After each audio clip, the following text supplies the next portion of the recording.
Saudações, queridos e queridas! Está no ar o Hinomaru Seleção Japonesa Especial Copa da Ásia.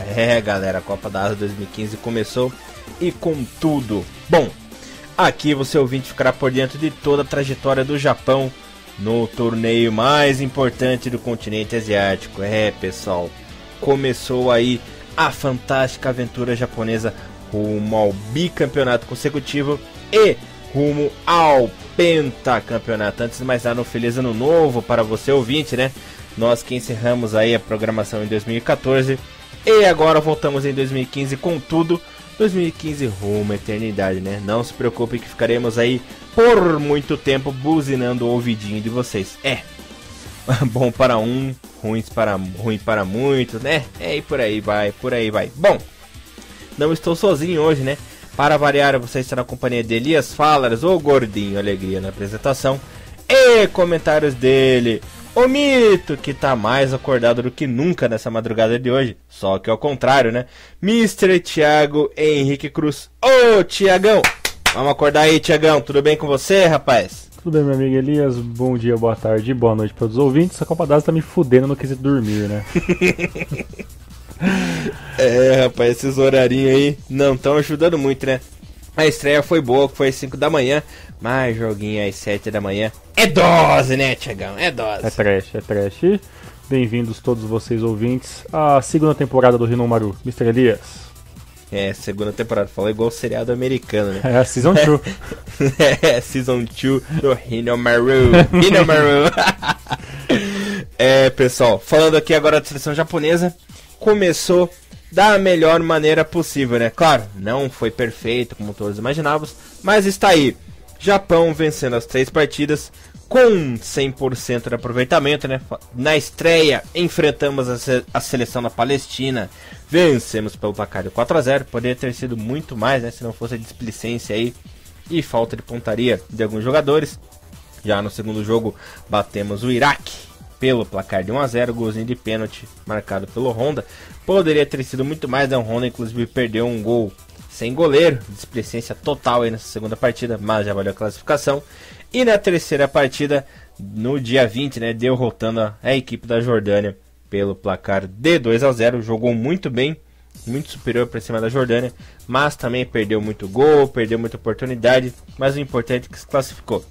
Lembrando que a estreia foi no dia 12, né, contra a seleção da Palestina, depois no dia 16 contra o Iraque e dia 20 contra a Jordânia. Bom, falando um pouquinho aí, antes de falar dos próximos confrontos, né, Thiagão, vamos começar aí pela estreia do Japão, uma estreia aí muito boa, claro, o adversário não era mais indicado, né, uma equipe mais fraca, a Palestina que era inclusive estreante no quesito aí do continente asiático, ele nunca havia enfrentado equipes mais fortes, nunca tinha jogado uma Copa da Ásia, nunca havia chegado ao alto nível, né, do continente asiático, né, Thiagão? Saiu até barato essa goleada aí por 4-0 com um golaço do Endo, começando a partida, depois o Okazaki marcando, Honda de pênalti, e ele, o mito, Yoshida, marcando o quarto gol. Claro, no segundo tempo a equipe japonesa pisou um pouco no freio, né, até pra não massacrar a Palestina, né, que seria traumático aí, seria traumatizante, uma goleada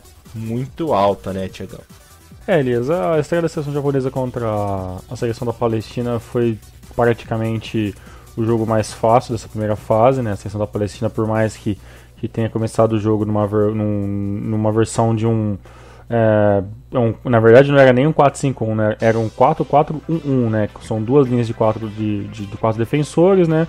Com tanto os pontas e os meio-campistas também muito recuados, deixando ali simplesmente o centroavante e o meia de ligação ali, que é a camisa 19, para tentar algum tipo de ataque contra o Japão. Não funcionou. A seleção da Palestina, que é uma seleção muito fragilizada, né, com jogadores ainda com necessidade de pegar um pouco mais de experiência internacional, né? O futebol na Palestina não é lá, está longe de ser um dos tops da Ásia nesse momento. E teoricamente o Japão aproveitou disso, com um time muito mais bem estruturado, muito bem montado, né? Esse jogo foi até interessante, que quando nós já estávamos com o placar teoricamente na mão, né? O jogo não passou por nenhum susto, pouquíssima chance de seleção da Palestina. O Aguirre conseguiu fazer algumas modificações, né? Que se repetiria algumas delas de acordo com os últimos próximos 2 jogos, né? Que é a entrada do Kiyotaki no lugar do Inui, né? O Toyoda jogando como centroavante no lugar do Okazaki, né? O Muto apareceu no lugar do Endo e fazendo ali mais ou menos a função de meio atacante, né? O Endo que vem jogando um pouquinho mais para frente nessa nova formação, né? Já que o Hassabi fica como praticamente o volante fixo do time, e o Honda começa a fazer ali uma linha de 4 ali, fazendo o ataque, a parte ofensiva do Japão, né? Com Endo, Inui, Kagawa e Honda nessa partida, e o Okazaki como centroavante. Sem muitas necessidades, um jogo fácil contra a Palestina, né? Talvez você, Elias, tenha até um pouco mais de conhecimento de como funciona o futebol do país, mas teoricamente sem nenhum tipo de susto, 4-0 fácil para o Japão. Infelizmente, acredito que vai demorar um pouco para a seleção da Palestina acabar conseguindo montar um time estruturado para poder lutar pelo menos por uma segunda vaga nas próximas Copas da Ásia, Elias. Mas só de chegarem até aqui, fato que teoricamente não aconteceu em 2011, se a memória não me falha, já é uma vitória muito grande para um país pequeno como a Palestina. Na verdade, Thiagão, foi a primeira vez que a Palestina aí chegou na Copa da Ásia, na competição mais importante aí do continente asiático. Então, tá de parabéns. Claro, acabou não marcando gols, né? Acabou perdendo as 3 partidas, mas está de parabéns, saiu de forma digna a seleção da Palestina. E para falar em digno, Thiago, vamos aí a segunda partida aqui. Convenhamos, né? Não foi nada digna aí de seleção japonesa, mesmo batendo a seleção do Iraque por 1-0, ficou barato, né? O time totalmente superior a partida toda. Esse placar foi até merecido, né? Porque, olha, o Japão criou, mas errou muito, né? Se não fosse aí um penaltizinho arranjado pelo Honda ali no começo do primeiro tempo, poderia ter terminado 0-0, ou quem sabe até um pouquinho pior, né? Foi com certeza o jogo mais displicente do Japão. O que perdeu de gol, rapaz, olha, era para ter dado uns 4-5-0 nessa partida, mas o placar foi merecido porque, olha, pontaria, hein, Thiagão? Conta aí pra gente como é que foi o duelinho. Muito bem, Elias. A seleção do Iraque, na minha opinião, né, dessas seleções com um pouco mais de prestígio dentro do futebol asiático, o Iraque de longe parece ser a equipe que mais sofre, né, com ausências de alguns jogadores, uma equipe nova que está se formando, né, o Iraque que já venceu a Copa da Ásia já mais de uma vez, mas veio com um time bem displicente em algumas posições. Tem alguns jogadores interessantes, né, como o Kalaf, o camisa 6 que jogou muito bem nessa partida, que é o Adanan, né? Tem o centroavante lá, o Mohamed de alguma coisa ali, que sempre que é Mohamed de alguma coisa, mas é Younes Mahmoud, rapaz. Pô, de acordo com o cara da Sport TV... é tudo Mohamed. Exato, né? São todos Mohamed. Mas o time realmente não mostrou também nenhuma possibilidade de perigo para o Japão. O Kawashima praticamente dormiu, praticamente em cima de todo esse jogo. O Japão começou ofensivo, como todas as partidas, né? Isso parece que virou uma marca do que o Aguirre está tentando colocar na seleção, que é o Japão ter pelo menos os 20 primeiros minutos do jogo muito fortes nas questões de marcação e de ataque. O Japão sofreu muito, um pouco pela sorte, né? 3 bolas na trave que Honda colocou o jogo inteiro, né? Alguns lances impedidos meio que duvidosos, mas o Japão consegue apenas fazer um gol de pênalti com Honda, né? Mas teoricamente isso foi suficiente, né? Porque quanto mais o Japão atacava, e mesmo que não resultava em gols, mais a equipe do Iraque tinha medo de levar um segundo gol e perder, e o time acabou meio que se retraindo, né? Isso se somou ao final do jogo, né? Que, por exemplo, o Japão teve 14 chances de chute a gol contra 5 do Iraque, e a seleção do Iraque muito defensiva, né? Tendo apenas 39% de posse de bola contra 61% do Japão, ou seja, o time do Japão dominando desde o início, né? Até em contagem de faltas, né? Isso foi um jogo até interessante nesse sentido, né? O Japão que é uma seleção que não comete muitas faltas, ou é uma falta muito necessária. E técnica é uma falta muito boba, né? No caso, nesse jogo, Elias, o Japão cometeu simplesmente 23 faltas contra apenas 10 da seleção de Iraque. Um número muito alto, né? Se a gente colocar se a gente levar em conta que a seleção japonesa, né, um time que fica mais ou menos em torno de entre 10 e no máximo 15 faltas por jogo, teve uma quantidade excessiva de faltas, mas o Japão, claro, recebe cartões amarelos todo jogo, mas nunca, dificilmente, uma expulsão. E uma observação também nesse jogo, né, que esse foi o último jogo que o Kono jogou pela equipe, né, sendo que o próximo, né, o Kono acabaria faltando, né, contra a seleção da Jordânia, já que ele acabou se lesionando em um treino e só pode voltar ao time só depois dessa pequena luxação que ele já está em tratamento numa possível eventual semifinal ou final se a seleção do Japão chegar, Mr. Elias. Maravilha, Mr. Thiago Henrique Cruz. Só lembrando aí aos nossos ouvintes que esse foi o duelo dos últimos campeões asiáticos, né? O Iraque venceu a competição em 2007 e o Japão venceu em 2011. Agora falando do último jogo, né, o duelo de JFAs, coincidentemente a sigla do Japão e da Jordânia é a mesma, né, JFA. Tá aí uma curiosidade pro nosso ouvinte e também outra coincidência, né, que os dois escudos possuem pássaros, né, tá aí outra coincidência, só que o futebol não é o mesmo, né, o Japão aí massacrou a equipe da Jordânia, batendo por 2-0 com gols do Honda e gol do Shinji Kagawa. E tá aí a curiosidade, né, Thiagão? Pela terceira vez consecutiva, o Aguirre repete a escalação, né? Entrou com Kawashima, Morishige, Yoshida, Nagatomo, Sakai, substituindo o Tida machucado, né? Nos últimos dias, Endo, Hasebe, Inui, Kagawa, Okazaki e Honda, praticamente fazendo as mesmas substituições, né? Geralmente aí entra o Kiyotake e o Muto. Na etapa final, o Aguirre aí que vem repetindo sempre a mesma escalação e praticamente as mesmas substituições. Bom, Thiagão, fala um pouquinho dessa partida aí, eu complemento. Rapaz, estão embolando a língua. Estreazinha lazarenta minha em 2015, hein? Pelo amor de Deus. Eu tô dando uma olhada aqui nos nomes dos jogadores da Jordânia e são uns trava-línguas também que não ajudam em nada, né? Mas sempre que eu penso em Jordânia, eu lembro daquele fatídico jogo na estreia do Japão na Copa da Ásia 2011, né? Que foi aquele Deus nos acuda, né? né? Aquele bendito 9 de janeiro de 2011, onde a Jordânia abriu o placar ao finalzinho do primeiro tempo e o Japão só conseguiu chegar no empate no acréscimo do segundo tempo com o gol do Yoshida, né? E Thiagão, oi. Lembrando que era exatamente o mesmo goleiro, né? O Shafi, ali na meta da Jordânia. E sabe o que eu lembro, rapaz? Eu lembro de um jogo mais dramático ainda contra a Jordânia, que foi aquelas quartas de final em 2004, lá na Copa da Ásia, que a equipe da Jordânia nas penalidades chegou até, se não me engano, abrir 3-0 na contagem dos pênaltis. Aí o Japão conseguiu ganhar de virada na cobrança de pênaltis. Até foi um absurdo que tava dando maior rolo na torcida. O Alex Santos foi lá reclamar que estavam fazendo muito barulho, estavam atrapalhando ali os batedores de pênalti do Japão. Foi trocado, né? Foi invertido o lado das cobranças de pênalti. É verdade.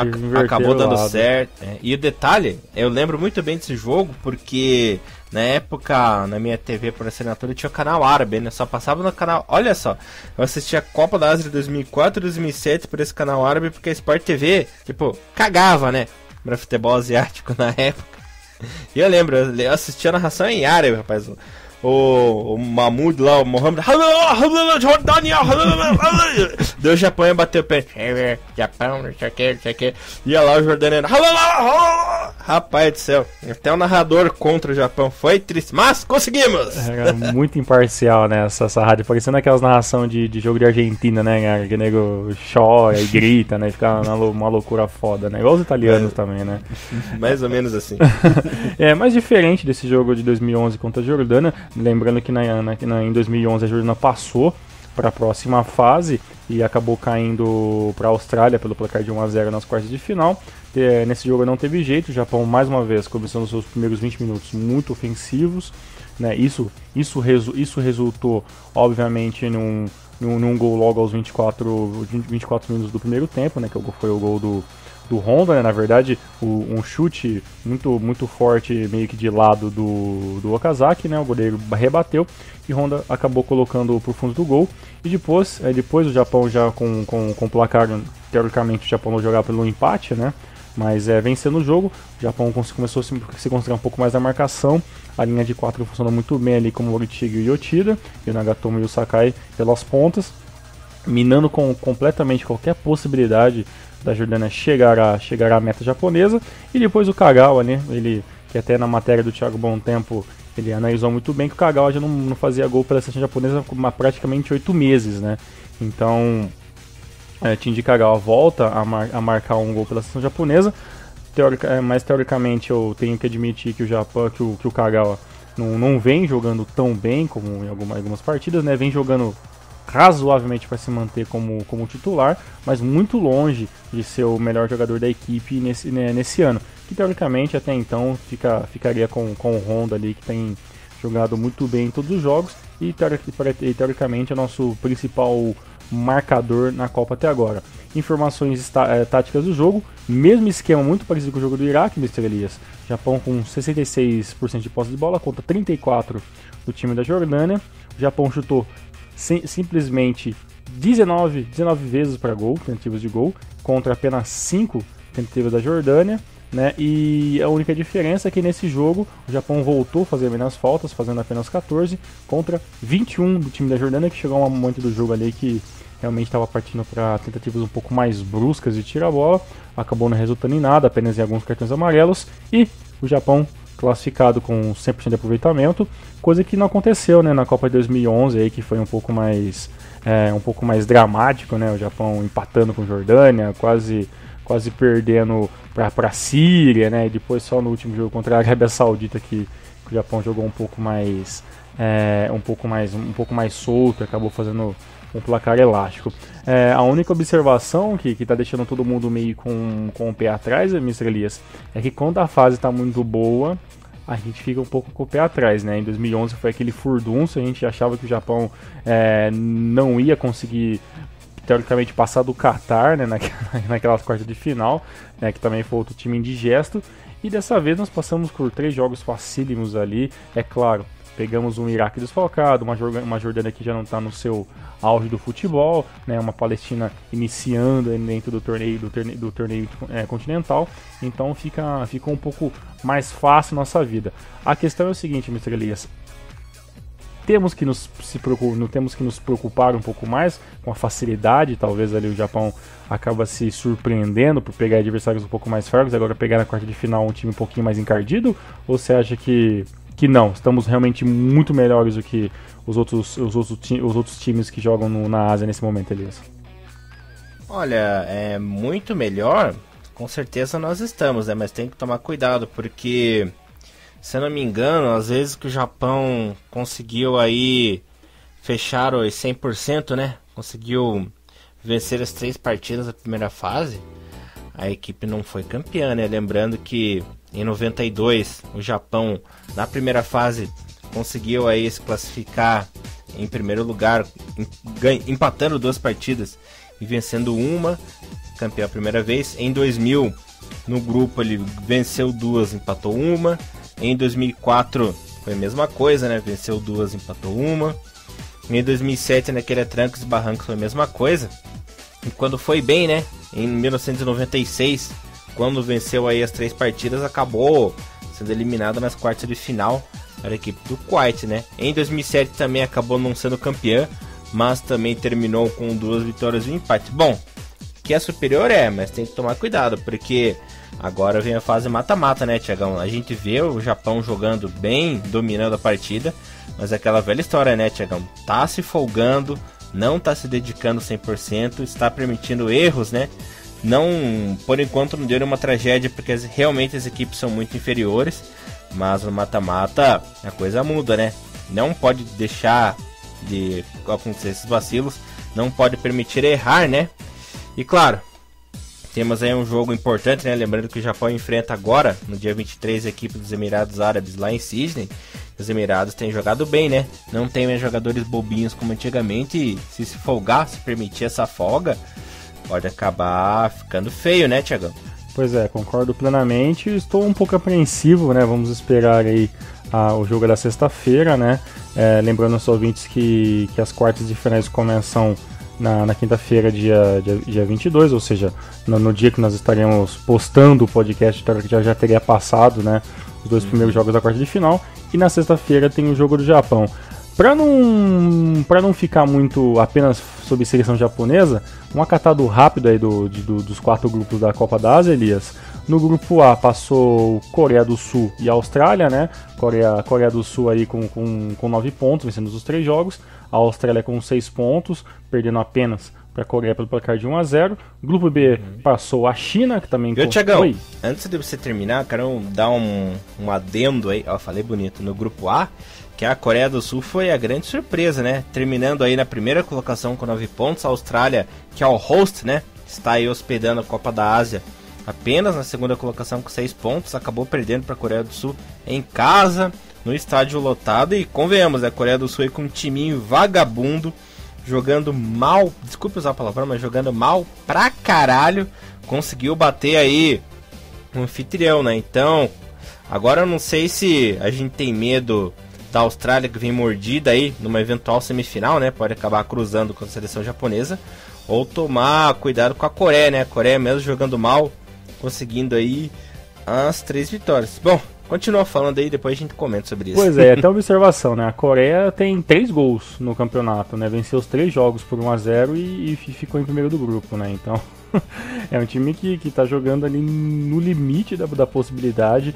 Realmente, o time da Coreia do Sul, dos 3 principais, né? Japão, Austrália e Coreia, é a seleção que menos vem jogado bem, né? Então, tem um time realmente muito abaixo daquilo que nós já vimos já em Copas do Mundo, em amistosos, até provavelmente na Copa da Ásia 2011, que tinha, né, tinha o Park Ji-sung, tinha outros jogadores timaço, né, que o Japão acabou ganhando nos pênaltis. E realmente esse ano realmente vem com um time renovado, mas também com muita gente que talvez, com certeza em alguns anos atrás nem estaria no banco da seleção da Coreia, que sempre teve jogadores muito bem, principalmente do meio para frente.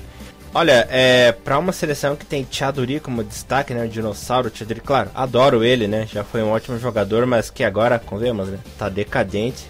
Pra ter um Chaduri como estrela, a coisa tem que tá feia mesmo, hein? Pois é, Elias. A própria Austrália também, né, uma seleção que também tá sofrendo um pouco com a renovação, né, principalmente no gol, né, que o Schweizer faz uma falta inacreditável pro time da Austrália, né, os 2 gols tomados aí desse primeiro grupo mostram realmente gols bobos.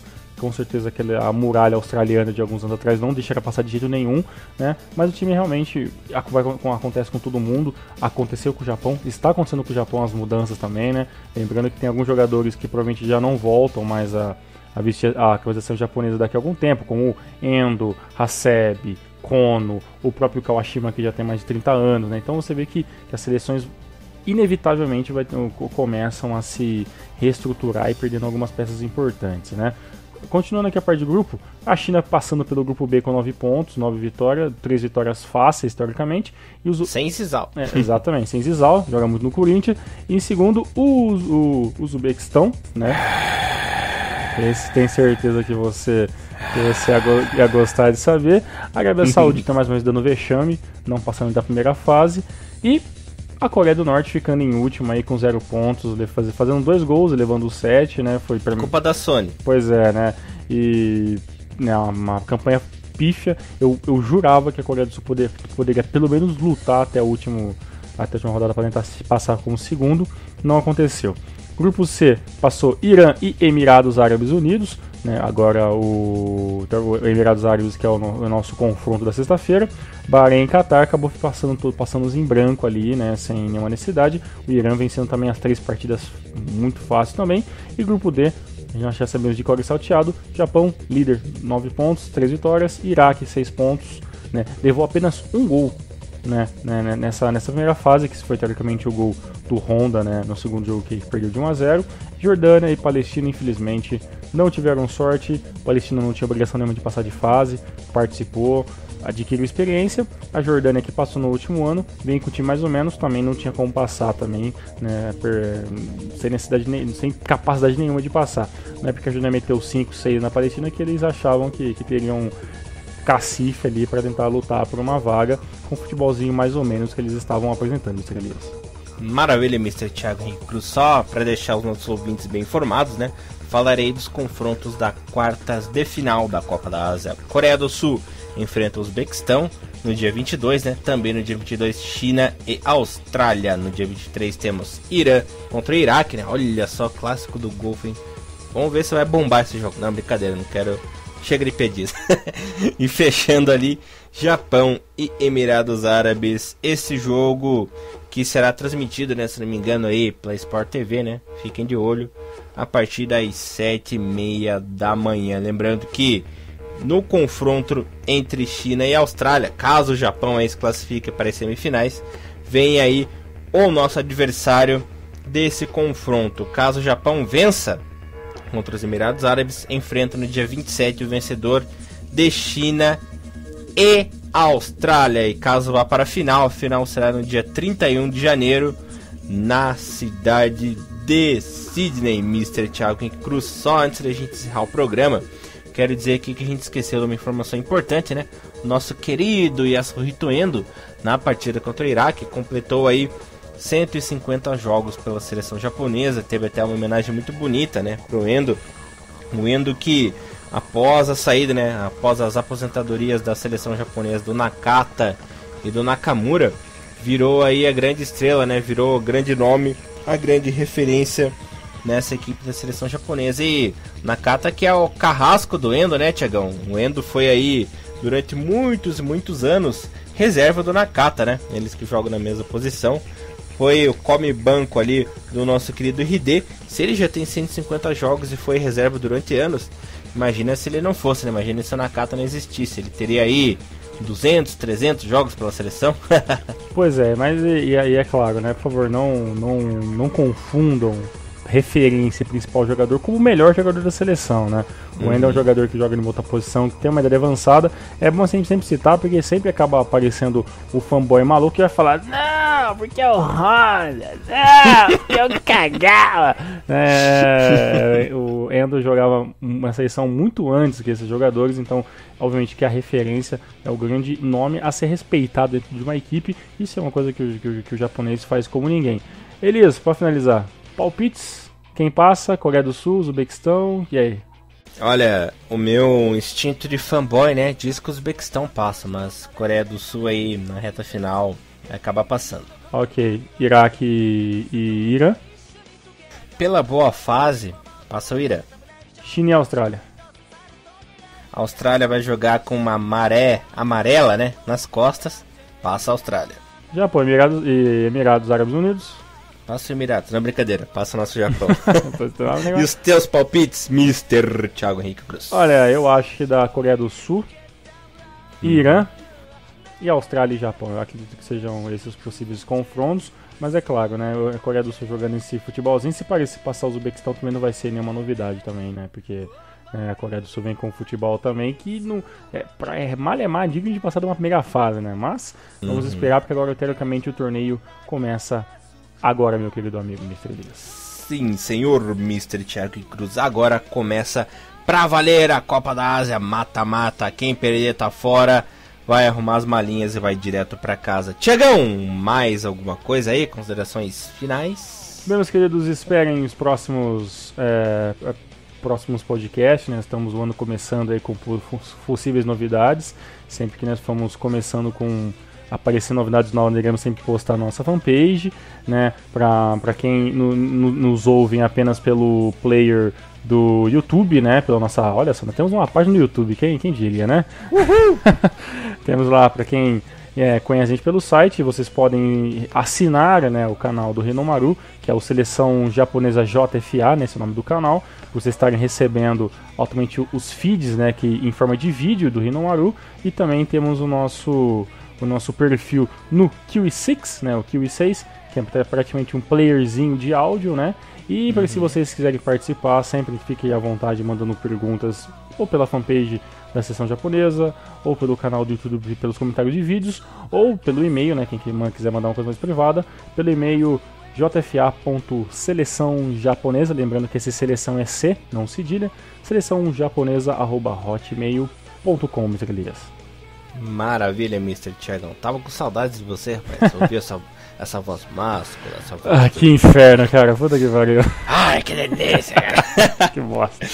Bom, antes de iniciar o programa, quero agradecer aí o nosso Glaubinho Tanaka, né? Que mais uma vez está nos ajudando nas artes do programa. Ficou lindo. Espero que vocês gostem muito aí do banner que a gente bolou especialmente para vocês sobre a Copa da Ásia. Também quero pedir desculpas aos ouvintes por nossa voz de sono, né? A gente falou embolado pra caramba, principalmente eu, né? Fazer o quê? Essa vida de madrugueiro aí não é fácil, galera. Um abração pra você, Thiagão. Muito abraços, Mr. Elias, abraços a todos e nos vemos depois das quartas de finais da Copa da Ásia. Maravilha, pessoal. Espero que tenham gostado do Hinomaru. Voltamos em breve, logo depois do joguinho contra os Emirados e com muitas novidades, jogos ao vivo. 2015 tá só começando, galera. Hinomaru levando o melhor do futebol japonês pra você. Um abração e até o próximo jogo. Valeu, galera. Tchau, tchau.